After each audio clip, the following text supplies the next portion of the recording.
ইনি হলেন তারাপীঠের ভৈরবী দেবী। এনার আসল নাম অন্য কিছু হলেও এনাকে এখানে ভৈরবী মা নামেই এক ডাকে সবাই চেনে। এনার মাথায় রয়েছে জটা, হাতে কুমণ্ডল এবং একটি ত্রিশূল রয়েছে। ইনি না তো পুরুষ না তো মহিলা, আর না আছে এনার মধ্যে কোনো রকমের টাকার লোভ। এনাকে ভক্তরা যিনি যা দেয় ইনি সেটাই খুশি মনে গ্রহণ করেন। ইনি থাকেন তারাপীঠের মুন্ডমালিনী তলায়। প্রতিদিন সকাল 10টা-11টা থেকে বেলা 1টা পর্যন্ত ইনি এই তারাপীঠ মহা শ্মশানে গুরু বামদেবের সমাধির সামনে গোল বেদিতে বসে থাকেন। এনাকে দেখে অনেক ভক্তরাই এনার কাছে আশীর্বাদ নিতে আসেন।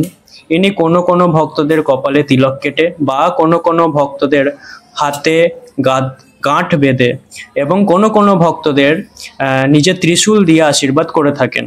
ভক্তরা নিজের ইচ্ছায় 5 টাকা 10 টাকা যিনি যা দেয় ইনি সেটাই খুশি মনে গ্রহণ করেন। এনার আলাদা করে কোনো রকমের টাকা পয়সার প্রতি লোভ নেই। ইনি থাকেন মুন্ডমালিনী তলায়। মুন্ডমালিনী তলা থেকে ইনি পায়ের নুপুরে ঝুমঝুম শব্দের পদধ্বনিতে ইনি তারাপীঠ শ্মশানে এসে প্রথমে শ্মশানের প্রত্যেক দেব দেবীদের জল পুষ্প ধূপ দিয়ে পুজো করেন এবং তারপরই ইনি ভক্তদের কল্যাণের জন্য আসনে বসেন। ইনি প্রতিদিন শ্মশানের দেব দেবীদের পূজা দেবার পর শ্মশানের প্রত্যেক দোকানে গিয়ে সেই দোকানদারের মঙ্গলের জন্য সেই দোকানদারকেও আশীর্বাদ দেন এবং গুরু বামদেবের পাশে যে মায়ের চরণ পাদুকা আছে ইনি প্রতিদিন সকালে সেখানে 5টা পদ্ম ফুল দিয়ে মায়ের চরণে পুজো দেন। ইনি তন্ত্র মতে কাজ করেন। ইনি আজ থেকে প্রায় 7-8 বছর আগে এই তারাপীঠে এসেছিলেন।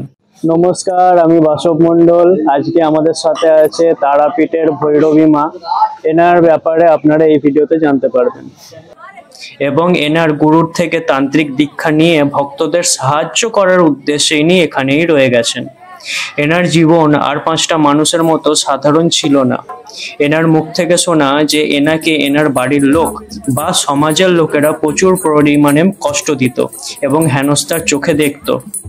সেই সব কিছু ত্যাগ করে বা উপেক্ষা করে ইনি আজ এই জায়গায় এসে দাঁড়িয়েছেন। তাহলে আজকের ভিডিওটা এই পর্যন্তই। দেখা হবে আপনাদের সাথে পরের ভিডিওতে।